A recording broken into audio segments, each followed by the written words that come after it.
Hello and welcome to TorCHI. Today is June 13th and it's a beautiful sunny day in Toronto, and we are very lucky to have a guest with us from San Francisco, Tutti Taygerly. And Tutti and I crossed paths for the first time at a Rosenfeld conference, and I was super impressed with her. And then more recently, I joined a couple of her leadership workshops, which were really inspiring and motivating and thought-provoking. And then I had a chance to chat with her after the workshop, and it came up that she was working on a new talk, and we have the stage for that. So we're very lucky today to have Tutti prototyping or practicing her new keynote with us. Tutti, I will give it to you and let you do the whole start to finish, please. Thank you. Sounds good. Thanks everyone for being here. As I said, give me feedback, give me chats, everything through the entire process. One of my clients, Mariana, pushed her team hard. As the startup's co-founder and chief technology officer, she had sky-high expectations. An immigrant to Europe, she was used to fighting her way to the top and needing to be better than anyone else. She would have voices that would drive herself and her team. The customer's asking for this new feature. We need to do it this weekend. Can we look at the code review times and get it under 8 hours? We've got to make sure the customers are supported 24/7 at their big event. That's a good strategy. Can you do it in half the time? Mariana had high expectations for delivery time, quality, and hard work. The startup wasn't hitting their goals, and leadership was laser focused on cash flow and calculating how many months they had left to make payroll. Mariana could see the exhaustion on her team's faces. They worked nights and weekends.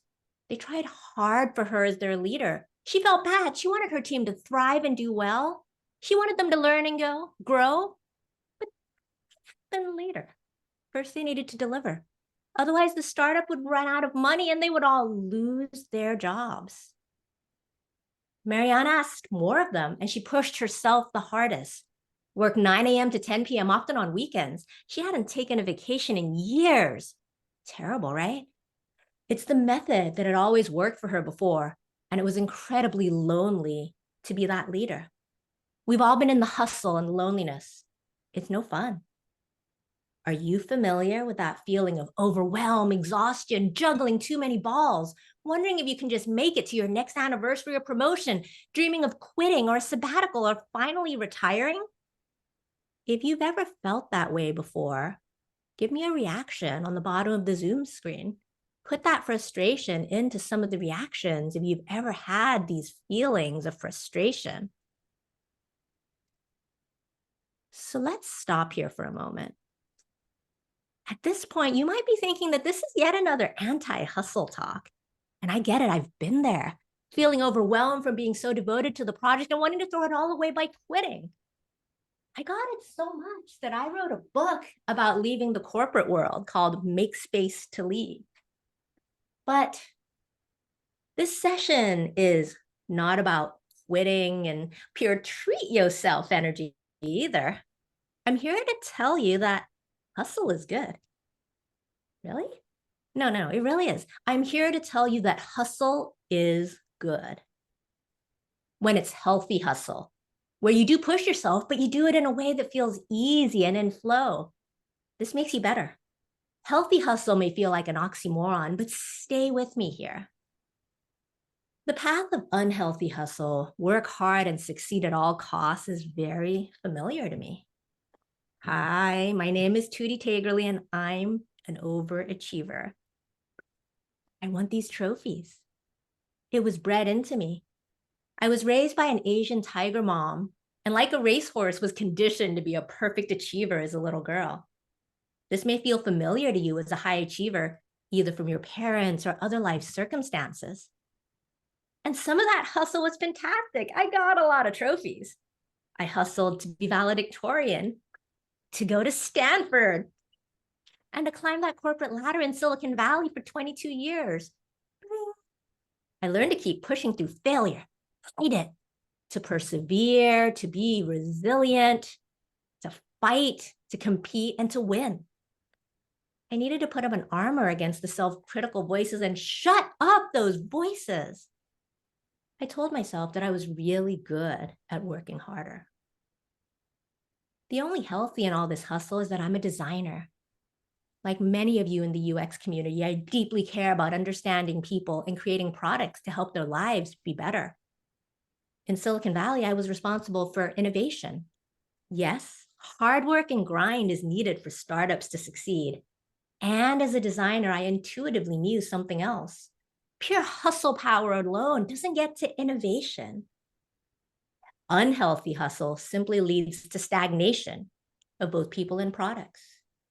Wielding the whip of self-flagellation and hiding failure is not the true path to creativity and innovation. Right? Can this be true? So my sister and I were recently reminiscing about her childhood. You know, when you're 7 or 8 years old and you're running and playing and then you fall and you skin your knee, what's the first thing you do? For many people, you run to an adult for comfort, maybe for a Band-Aid to help clean you up. Well, that's not what we experienced. One time when my sister was in early elementary school, she was late for the bus home. She ended up running hard to try to make it, sprinting at full speed. She half fell into an open manhole. Both of her legs were cut up and she was a full bloody mess. There's still scars on her knees today. If you were wondering, no, she didn't make the bus. But that wasn't her first thought. The blood and the pain, that wasn't even her concern. What do you think it was? In her head, it was, oh no, oh no, oh no, mommy's gonna scream at me. Mommy's gonna scream at me. That's heavy. We told the story a couple of months ago to our kids who know their pawpaw, and they listened in horror. Don't hate our mom. Both my sister and I turned out okay, happy and relatively successful. And yes, I've gone through many years of therapy to get here. We love our mom dearly. She believed that failure was a weakness, that yelling was the only way to make her kids stronger. Her obsession with striving for more was driven by survival, which was appropriate for her time. Well, that childhood left my sister and I with a dreadful fear of failure, an intense shame around it, and the need to hide any failure. That our worth was only driven by our accomplishments, and that we simply had to be the best. I've gone the opposite way with my daughter, Saria. She's now 16. Like me, she was the perfect little Hermione Granger through elementary school. But something shifted in middle school. She struggled. There's mental illness in our family, and that lineage combined with the pandemic's isolation and her innate good girl need to aim for perfection. Where could that have come from? Well, those led her to give up. At the start of high school, she stopped going to school. Maybe sometimes you want to stop going to work. Maybe you relate to the voices in Saria's head. Why try if I'm already behind? If I can't get it just right, maybe I shouldn't try at all. I'm so exhausted, worn down, ready to quit. If I don't try, I won't have to fail. This is the voice of non-hustle, and it's not healthy either. We need the hustle to get us showing up every single day. I tell Saria that 70% of life is just showing up. And eventually a passion or a big idea or a dream will ignite and catch fire. Simply show up and take the next step forward. So what might healthy hustle be for you and your teams? How could it drive innovation for your projects and vision? What's the next step forward? I spent 22 years in Silicon Valley, and I learned that teams need challenge to feel successful. Challenge pulls the team together to do the best work of their lives, to launch new products and services that have never been seen in the world, to astonish your customers and make their lives exponentially better. That's the impact that comes with hustle. But never at the expense of creativity. Not if it leads to unsustainable hours or an atmosphere where people are afraid to fail or afraid to speak up because their ideas will be instantly criticized. Not if it leads to your superstars quitting. That's not how we get our best work done. I thought it was. I was the achiever who believed the only way forward was to tighten up and push harder. And guess what? Here's the dirty little secret. Hustle at all costs totally works. Well, at least for a little while. but at some point it stops working. Imagine that.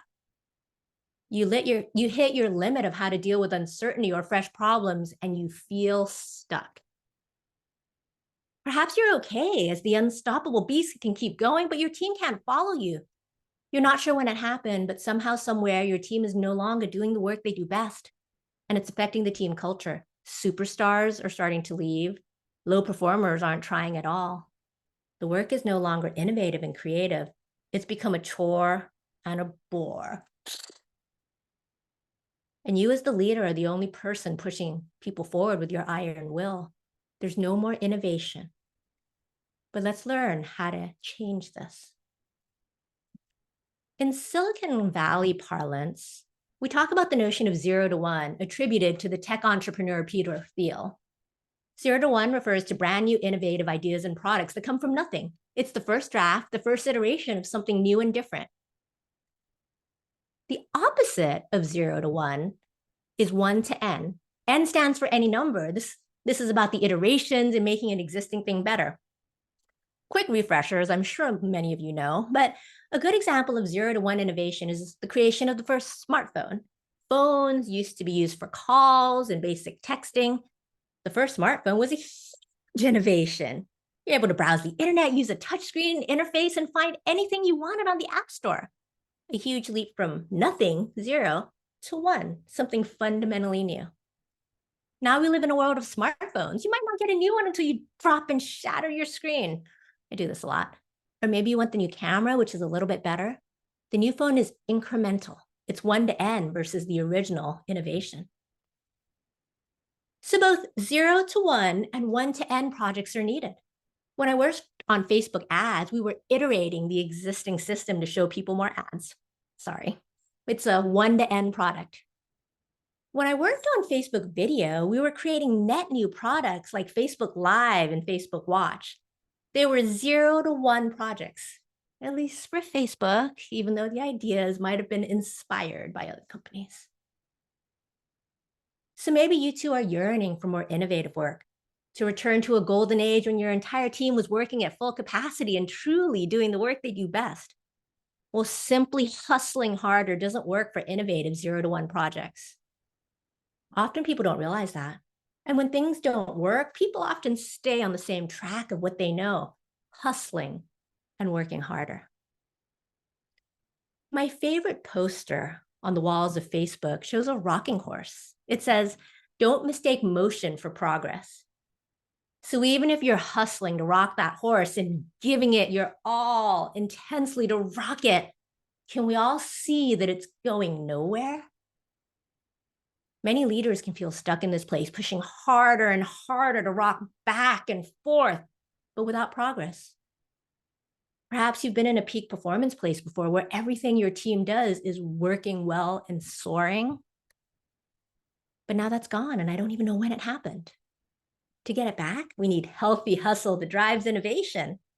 Because there is no world where we are simply going to go on sabbatical or give up and dive into pure self-care with a massage or yoga. And while I do love a good Korean face mask, this version of self-care is simply a Band-Aid. It's not realistic. We have to work. We want to work. It gives us value, joy, and satisfaction, and we simply have to find the right amount of challenge to drive ourselves and our teams. As leaders, it's our job to show it to our teams who might be overwhelmed and unable to see it. Research, both from Carol Dweck's book on mindset, as well as Stanford psychologist Kelly McGonigal's work, shows that when students are taught that stress is viewed as something positive, maybe they even called it healthy hustle, they do better on their exams. The stress hormone oxytocin can prime people to take action, even when there's adrenaline and cortisone that cause anxiety. The night before a big launch is stressful, and it also feels good to step up and move through the challenge together as a team. One example of implementing healthy hustle is to strategically bring in dissent. You might have heard the phrase disagree and commit. Let's talk about how that can apply to you and your teams. One of my clients, Alex, the CEO of a 300-person startup, is a passionate, visionary leader. He's also a beast with the boundless founder energy to work long hours and show his teams the future promise of where the company is going. Alex truly believed in an atmosphere of debate. He wanted everyone to put forward their ideas, both for and against the proposed topics, to have everyone duke it out and have the most innovative ideas win so the team could disagree and commit and move forward to execute. But he was frustrated. He put in a lot of time and effort to sharing the company vision and strategy at the all hands meetings every month. He wanted people to be committed. At the end, he says, let's open it up to questions. Silence. Crickets. Okay, let's maybe try a different scenario. In a much smaller room, Alex would outline his strategy at his leadership team meeting of top lieutenants. Does anyone have feedback or comments? Again, silence, crickets. Okay, so Alex is a smart guy.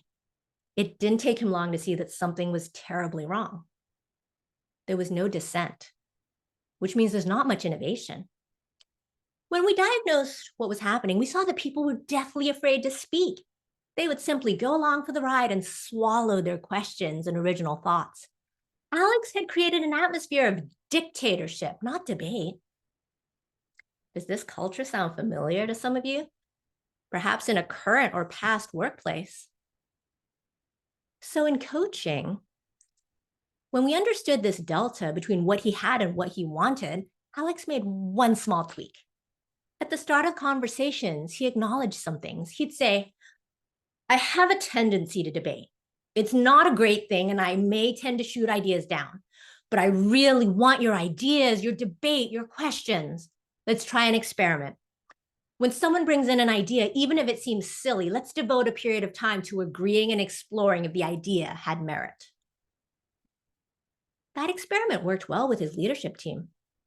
And then at the all hands, whenever he was sharing a controversial decision, Alex praised the team members who had presented disagreeing opinions, shared how the exec team had discussed all the options and why they chose to proceed with that one direction.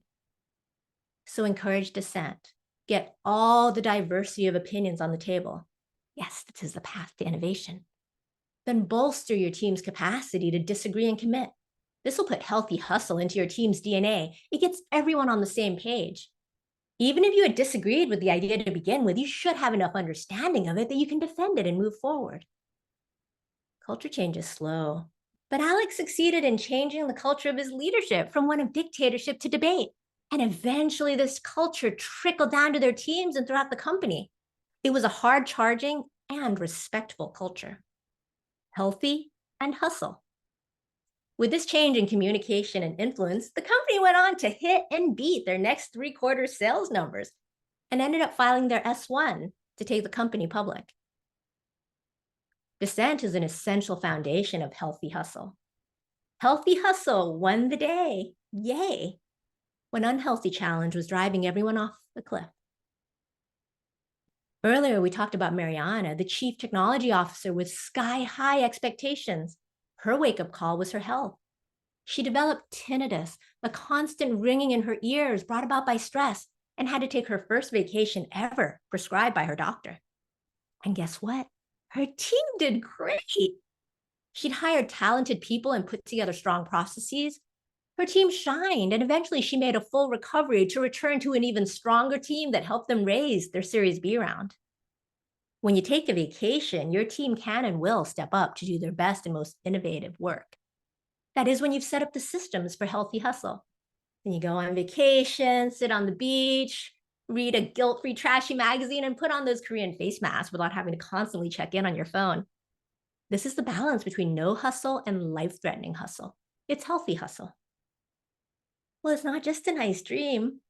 We can all learn how to do this healthy hustle. So how do we do it? We start with an impossible dream. In 1961, in the midst of the Cold War between the United States and the Soviet Union, President John F. Kennedy gave a speech to the joint session on Congress.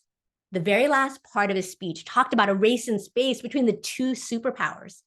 He set in place an impossible dream with a deadline that before the decade is out, this nation will achieve the goal of landing a man on the moon and returning him safely to the earth. This was a huge dream. It's impossible. Can he activate the entire country? And the reason these goals were chosen, JFK said, not because they are easy, but because they are hard. Because that challenge is one that we are willing to accept and one we intend to win. So you're at work. Let's say you're a data person at NASA. This man is crazy. You can't put a man on the moon. This got NASA hustling hard. And as we all know, Neil Armstrong was the first man on the moon. This happened in 1969 within JFK's timeframe. So it's possible he did it. You can do it too. This is the big, hopey, dreamy stuff of leadership. It's a great story of impossible dreams and innovation. JFK was a legend, a superhero. You can create a system of dreams and goals to galvanize your teams to healthy hustle. Might just be more on a slightly human level. Working for design firms, I help clients imagine these big dreams, the future of TVs, autonomous vehicles, and connected social networks. And now in my second career as an executive coach, I help high achievers set big dreams in their lives. I often ask people this one question. So the question really is, what can you get done in 3 years? Because we often overestimate what we can get done in the next week, right? Sound familiar? But underestimate what we can do in 3 years. Thinking out 3 years is the power of dreaming. You can help set impossible goals for your teams. This is your North Star. So what's that big goal or dream that's going to inspire your teams to get a man on the moon? And before I set up an unrealistically high bubble of dreams, rainbows, and moon landings, let's bring it down to earth with the tool of goal setting. Goals is how you make your dreams happen. And when I say goal setting, how does it make you feel? What if I throw some acronyms at you? How to set SMART goals, making sure they're specific, measurable, achievable, relevant, and time-based. Or setting OKRs for your company with objectives and key results. Or the BHAG, big, hairy, audacious goals, or creating KPIs, key performance indicators, and metrics so you can measure performance. Ring. Are you falling asleep yet? Shall I throw in some more acronyms? So if healthy hustle and innovation is what we're dreaming of, we've been doing goal setting all wrong. I was talking to one of my clients about his 5-year goals. He just spent 5 minutes outlining all the things he wanted to do, including a big project to complete, key team members to hire, and a side writing project. He was looking at me for approval, waiting for me to be the supportive cheerleader that he was used to. I looked at him with loving amusement and I said, dude, that is complete bullshit.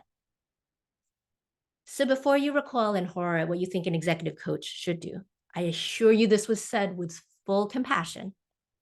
And yes, I am a bit of a straight shooter. I said to him, this is not a 5-year goal that's innovative. You're going to reach your goals this quarter. It's safe. It's easily achievable. I know you want to make a giant difference. You're capable of more. Can you reach deeper? Can you dream bigger? So because we've been working together for over a year, he trusted me to push him to the transformation and innovation he truly wanted. And we went back to the drawing board. He was able to dig deeper and dream bigger. One tool that helps is to use 50-50 goals for innovation. So this is often used in tech companies. With 50-50 goals, you only expect to hit 50% of your goals. If you set them and if you hit 100% of your goals consistently all the time, then you haven't been setting goals that are big enough. If you set them and you hit 10% of your goals, then probably you need to be a little bit more realistic and set some more achievable goals. But most people don't have this problem. 50-50 goals for innovation gives you the permission to dream bigger and crazier, to get that man on the moon. And who knows, you might even hit some of them. You're also given permission to fail because you really don't have to hit them all. Creating an impossible dream, a North Star for where you want to go, is the touchstone of healthy hustle. And 50-50 goals is a tool. So ready to see the framework of healthy hustle for innovation? We like frameworks. So let me see. You start with your impossible dream, your North Star, and you set up the systems to execute. And I'm going to take you through 4 core concepts for how to enable healthy hustle for your teams. And it's going to use the alphabet. You use A and B, autonomy and belonging. C, creative curiosity. D, dissent. And E and F, experimentation and failure. That's healthy hustle. All right, let's go a little bit deeper. The first strategy is autonomy and belonging, which may seem like an oxymoron. But like healthy hustle, they're both crucial and not in a performative way. For autonomy, individuals need to have the ability to choose the work they do best. Belonging is the feeling of trust and freedom to express our opinions. It's really hard for a workplace to have both.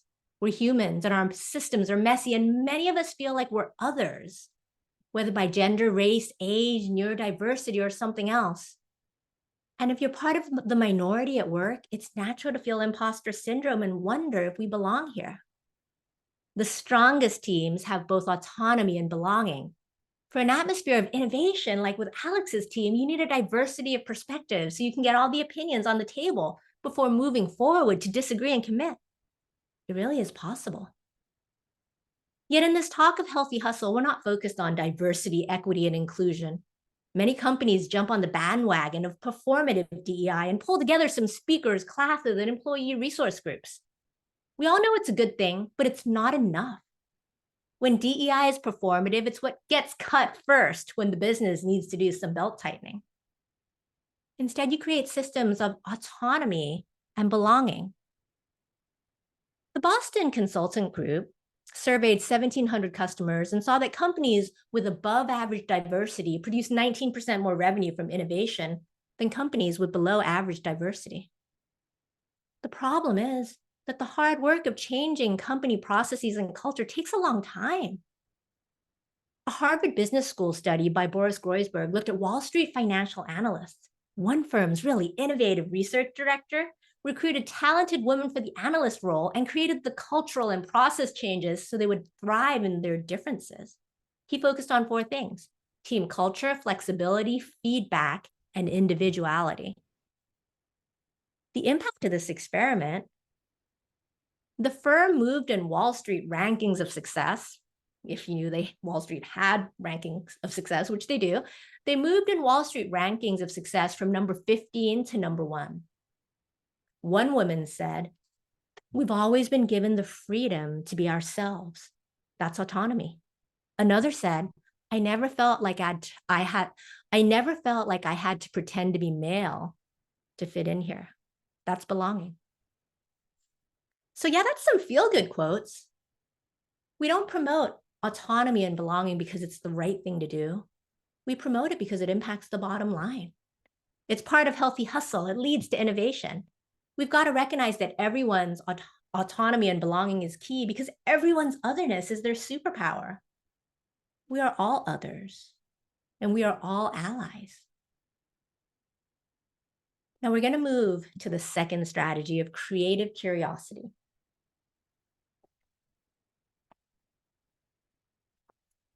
Can you think back to your last weeks or months at work and find a situation where you were in deep conflict with someone else?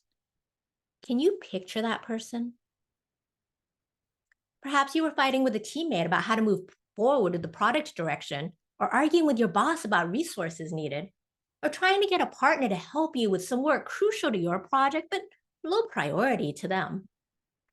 Many people in these situations revert to entrenching and digging in firmly to their position.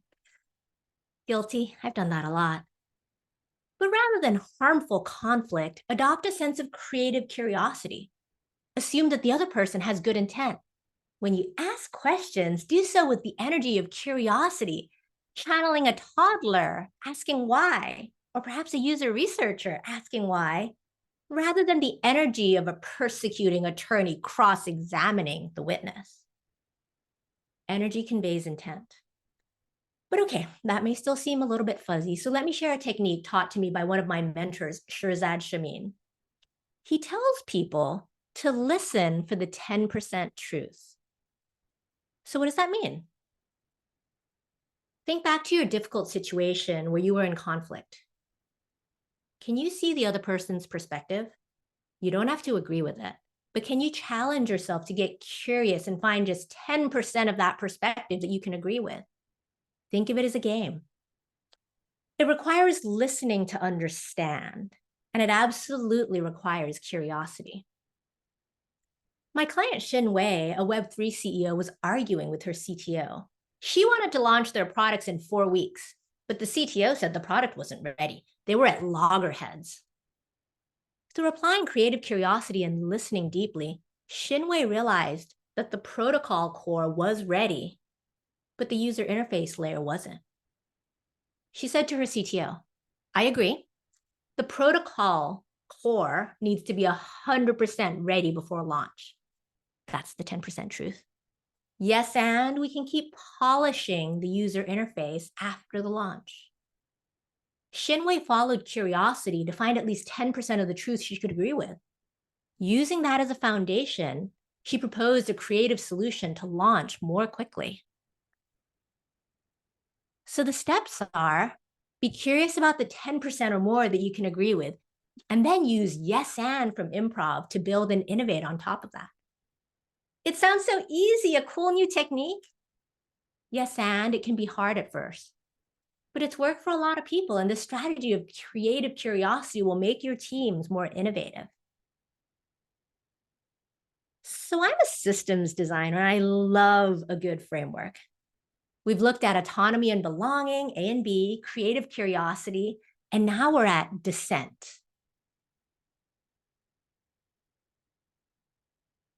Earlier, we looked at stories of enabling dissent with Alex allowing his team to express their voices and then moving forward in a single direction with disagree and commit. So we're going to move on to E and F, the last 2 letters in this framework. Show of reactions, if you're still awake. Show of reactions, if you remember what E and F are. You can use the little ones on the bottom of the Zoom. So E and F, experimentation and failing fast. Silicon Valley runs on iterations and continuous learning. To run an experiment, you need a hypothesis, a timeline to run the test, and an analysis of the findings, which informs what you do next. When I worked for a tech company, we had a hypothesis for a new way of sharing video. If we let people live stream videos instead of having to record and edit, would more people create videos? Well, you might have heard of and maybe even used a little product called Facebook Live. So as you know, the answer is a resounding yes. More people would make videos with Facebook Live. So this is the most important part of my talk.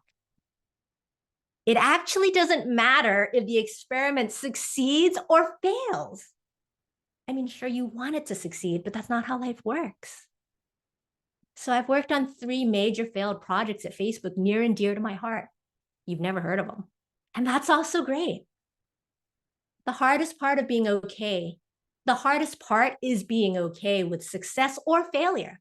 Both outcomes are equally valuable.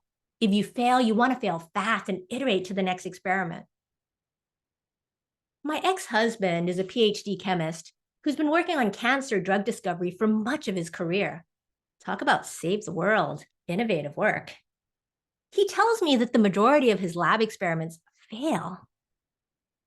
I think it's somewhere in the high 90s as a percentage of failure. He expects to fail almost all the time. Maybe 10% or less of the work he does makes it to a clinical trial. And of that, 90% of the original 90% ends in failure. That's really tough. But this failure is simply built into the drug discovery model, another example of 0 to 1 products. And then sometime somewhere, when you keep repeating the experiments, you'll eventually get a 1 in a billion hit, like Lipitor or Viagra. Experiments are needed the most when you're learning to do something new and completely unfamiliar to you. That's innovation. Can any of you remember your first experience of learning to ride a bike? When I was a kid, I remember having my first real bike, a BMX two-wheeler. I thought I was so cool with my big girl bike. And I did ride that bike with training wheels. I would briefly balance for half a second before clunk. And then I would keep going, balancing again for half a second before clunk. Okay, I'm riding my bike. I'm good. I'm so cool. The training wheels came off. I did it. I'm balanced. I was free on my big girl bike, and then there was no clunk, but instead, boom. I fell flat on my face and never wanted to face my BMX two-wheeler again. And I had to hide the blood from my mom. In contrast, there was a new system when my younger daughter, Anissa, was 6 and learning to ride a bike. She had a balance bike. It had no pedals. It was low enough that she got momentum by pushing her feet off the ground to glide. And yeah, she fell a couple of times when she started, but she was low to the ground. If she felt like she was losing her balance, she simply put her feet down. After using her balance bike for some months, my daughter was able to get on her first bike with pedals, and she rode it successfully the first time she tried. No boom. Riding a bike was an experiment. Training wheels or a balance bike, both part of the process. So I eventually did get back on that BMX two-wheeler and figured it out. Both experiments worked. Hers worked a lot faster and with more joy and less shame. You got to run the experiment. To create innovative teams with a culture of continuous learning, we always need to try new things. Things are scary when you try them for the first time. If you remember the first time you learned to ride a bike or the first time you had to give a big talk to leadership. Running experiments is how we work through the unknown, the fear, the stuckness. And with experiments, you need to have permission to fail. Failing and learning from it is part of the experimentation, kind of like the 50-50 goals from earlier. If we anticipate failure, then we beat the culture of unhealthy hustle and anticipate the feelings of perfection that my 16-year-old was in when she can't get herself to go to school. Why try if I'm already behind? If I can't get it just right, maybe I shouldn't try at all. I'm so exhausted, worn down, ready to quit. If I don't try, I won't have to fail.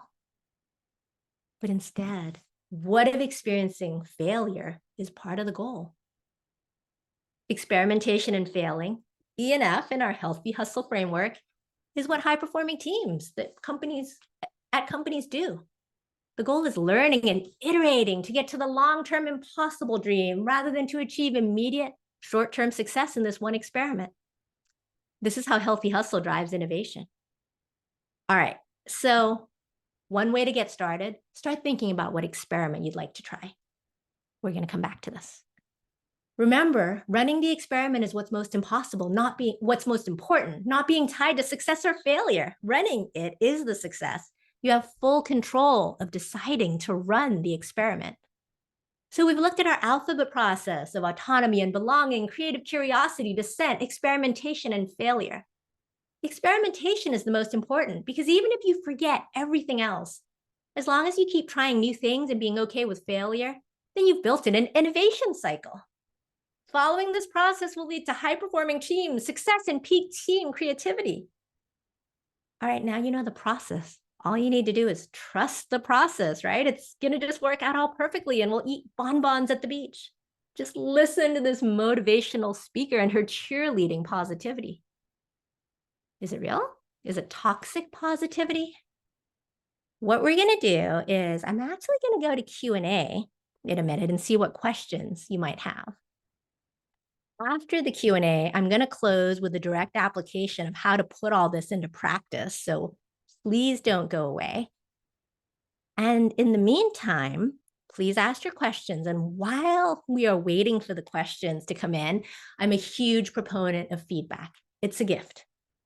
Please go to this QR code, and Ilona, maybe you can put it into the chat as well, and spend 2 minutes on feedback for this talk.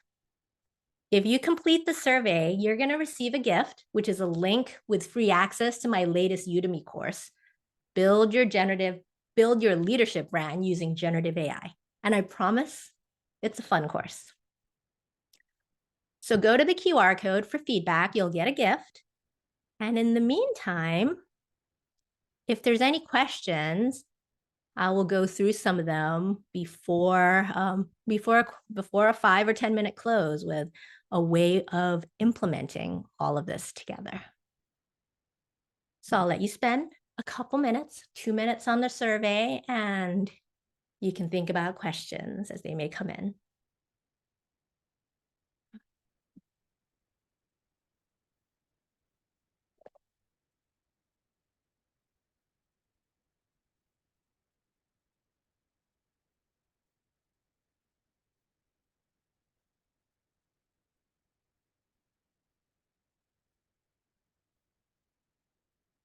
And my contact information is here. If you email me, I will reply, or connect with me on LinkedIn.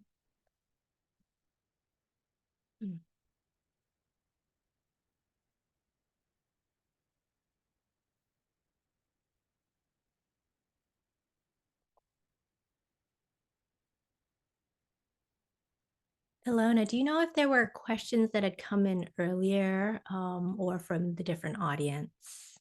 Everybody has been so patiently and intently listening. They have not put any questions in there. Your stories were very engaging. Okay, we have a question. What advice do you have for those working at financial institutions where there is low risk tolerance? Oh, that's a fantastic question because, as with everything, all of this has a question of it depends, right? It depends what your context, what your situation is, what your power dynamic is around there. I think a large part of it is, what is the experiment on? Is it a big experiment like launching a product that's not full quality control where you might fail? Probably not, because that would sink the company and the product.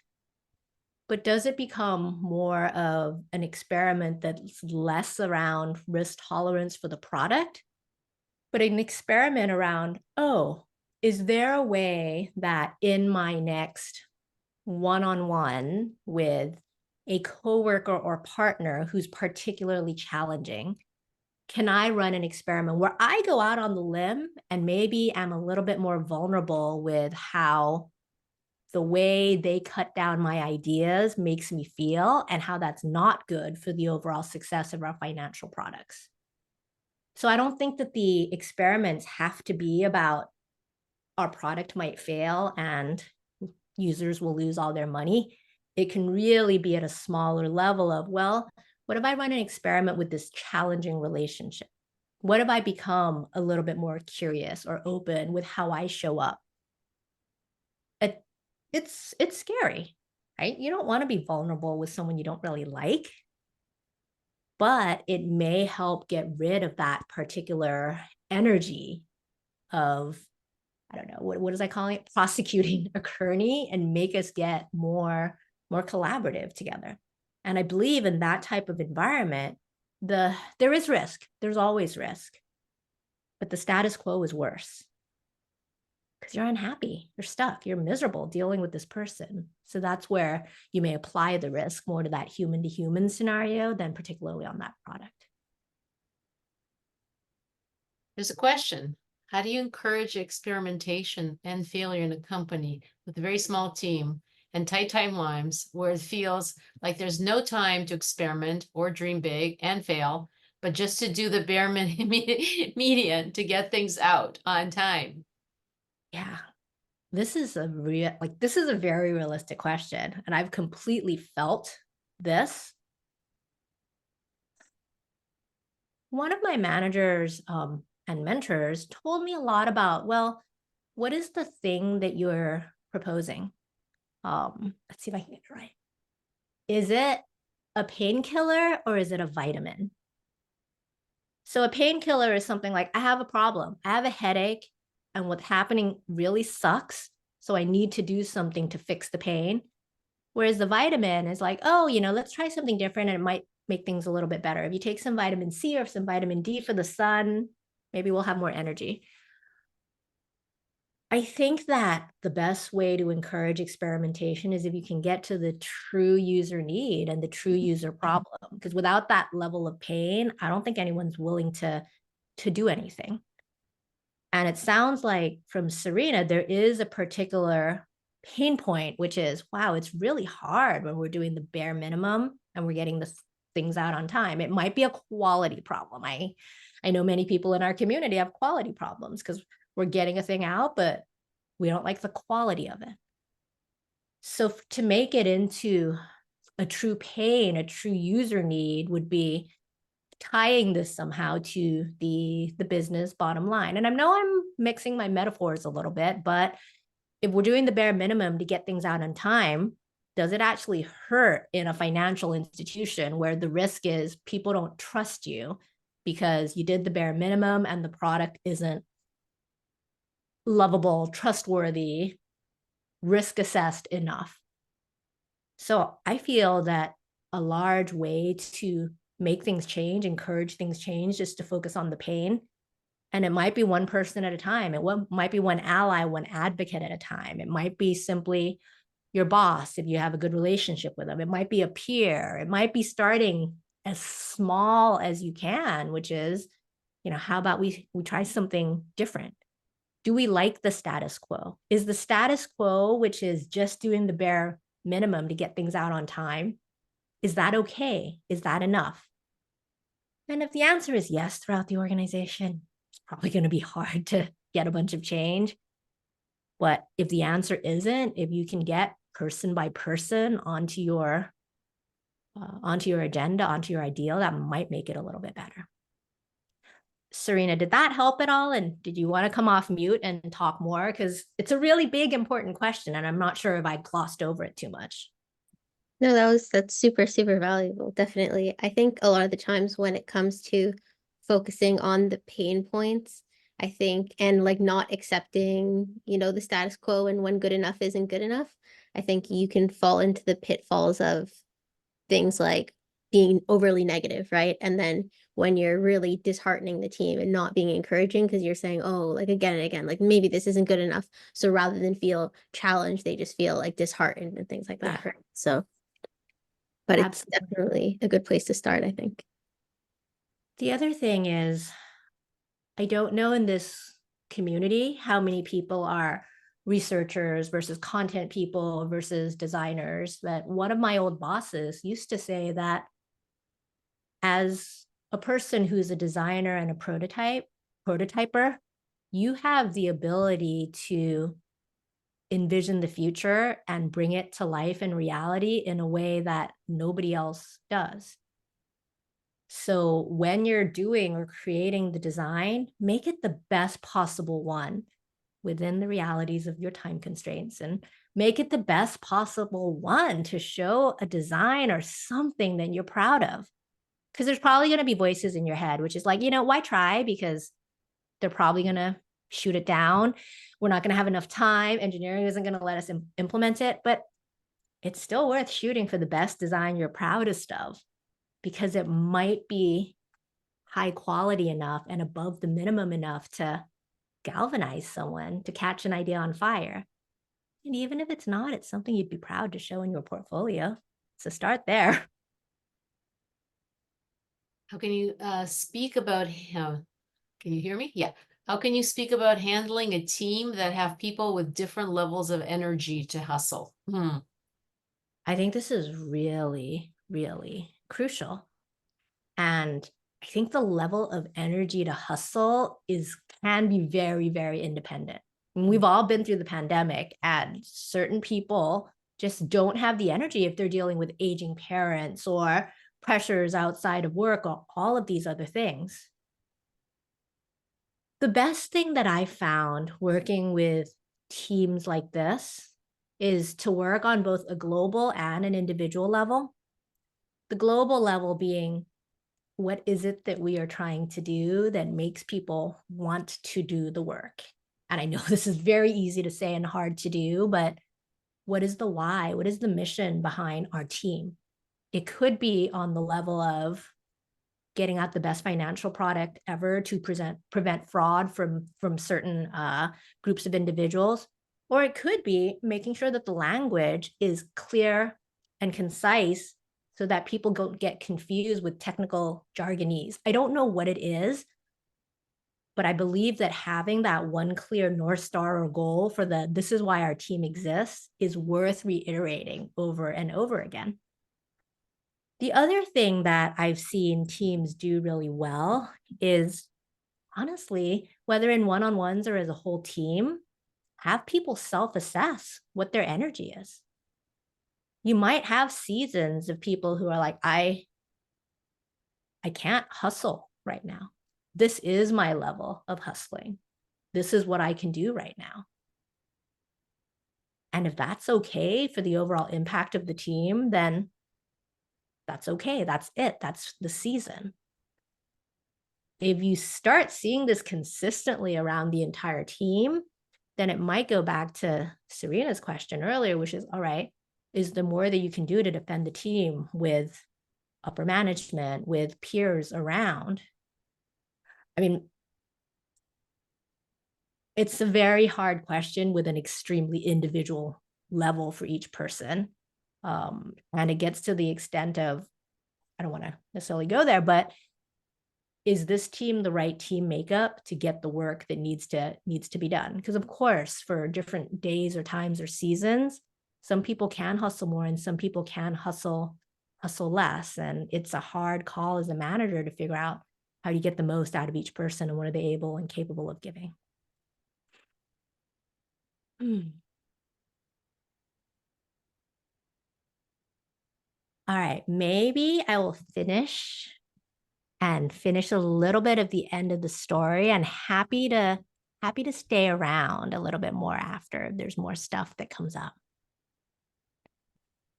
So really, for all of this, why does healthy hustle matter? You can see from the questions that, well, maybe it's because the status quo is not working. Your teams aren't doing their best work and the outcomes are suffering. And deep down, if you are hustling, maybe like different team members, if you're hustling in the old harmful way, you're wondering, how much longer can I do this? If you've been doing this for a while, can you keep up the harmful hustle for one more job, too? How much more money do you need to feel financially viable for retirement? And then what are you going to do next as the high achiever? So it's time to try something different. And the time to try is now. Because you want more innovation from your team. You want more energy from your team. You want your team to do their best work in the most sustainable way. You can try all the things or some of the things we covered today for your team and for your results, but most of all, try it for yourself. So before you leave today, I challenge you to commit to one small experiment. The invitation is to move the needle in a hands-on way. Exactly what the experiment is yours to choose. So let's choose it now. What's an impossible dream that you have? And what might be some 50-50 goals? Or in your team, where is unhealthy hustle causing the most harm? And what single action can you commit to implementing? Maybe one of these stood out to you more than the others. Autonomy and belonging, giving people the independence and safety to voice their opinions and choose how to do their work. Or creative curiosity. What's one conversation you need to have where you can look for the 10% truth you can agree with before using yes and to innovate on top of that? Or maybe you're ready for a bigger commitment, an experiment in dissent to get everyone's perspectives on the table and then disagree and commit. So whatever you choose something. Do any action, anything. Don't walk out doing nothing. If when you were listening to this, there was a thing that you got an internal yes to, think of an experiment you want to run with that concept. And maybe right now, text someone on your team, maybe your partner at home for accountability. So take a moment to make sure you do this. And I will ask us to share it in the chat because it helps with mutual accountability. But while you're thinking about this, I have one final story.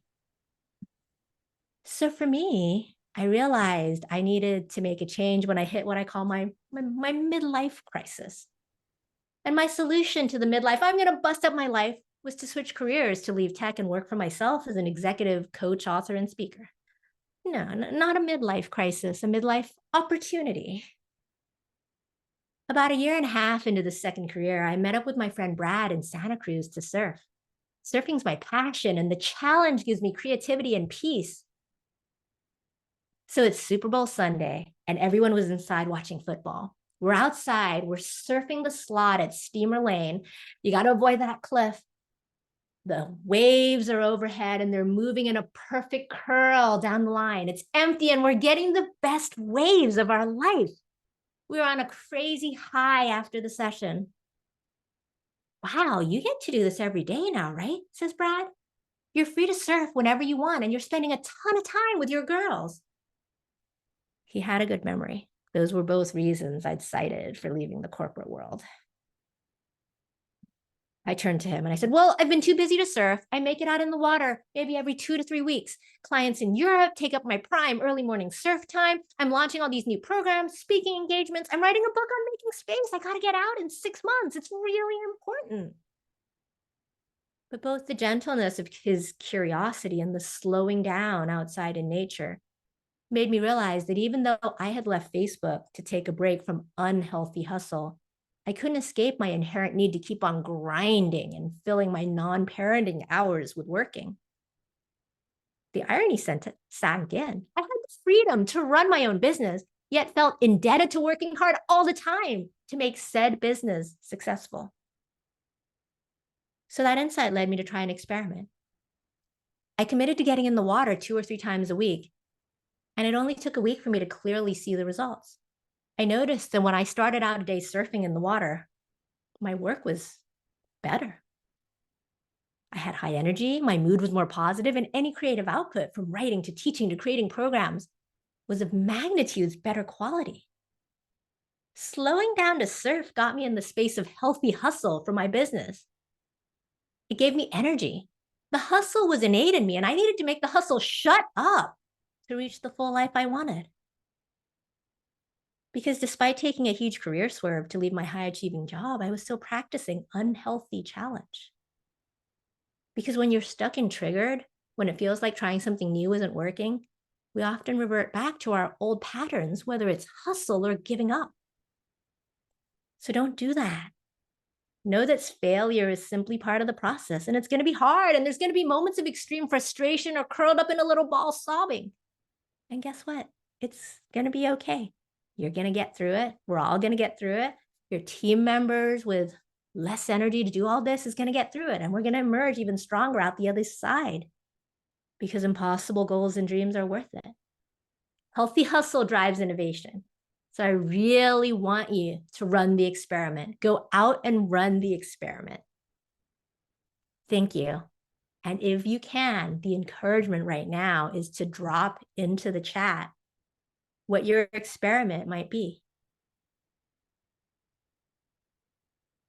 Sometimes when we're in this rare synchronous time together, it helps to get your words out into the world. Thank you.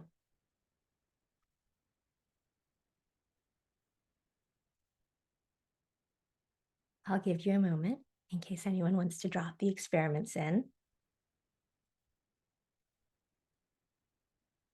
And Alana, I ran a bit over, but we'll start.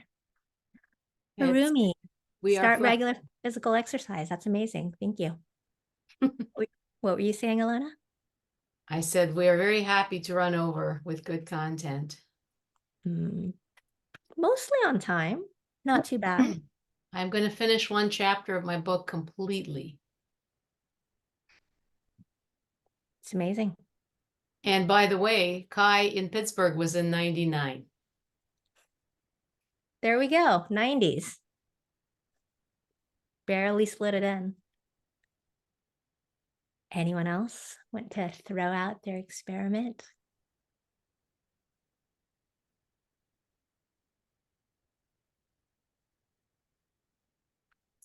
Serena, I want to find a way to give each member of the team a day out of their week to their own creative experimentation, encouraging to fail fast and then share failures. That's beautiful. And that's a beautiful answer to your own question from earlier. I love it. Well, that is the end of the content that I have. I very much appreciate feedback. Probably should stop the recording, Alona, and then we can stay and have a conversation if people have other questions. Happy to stay, especially if TorCHI goes down to the bottom of the hour.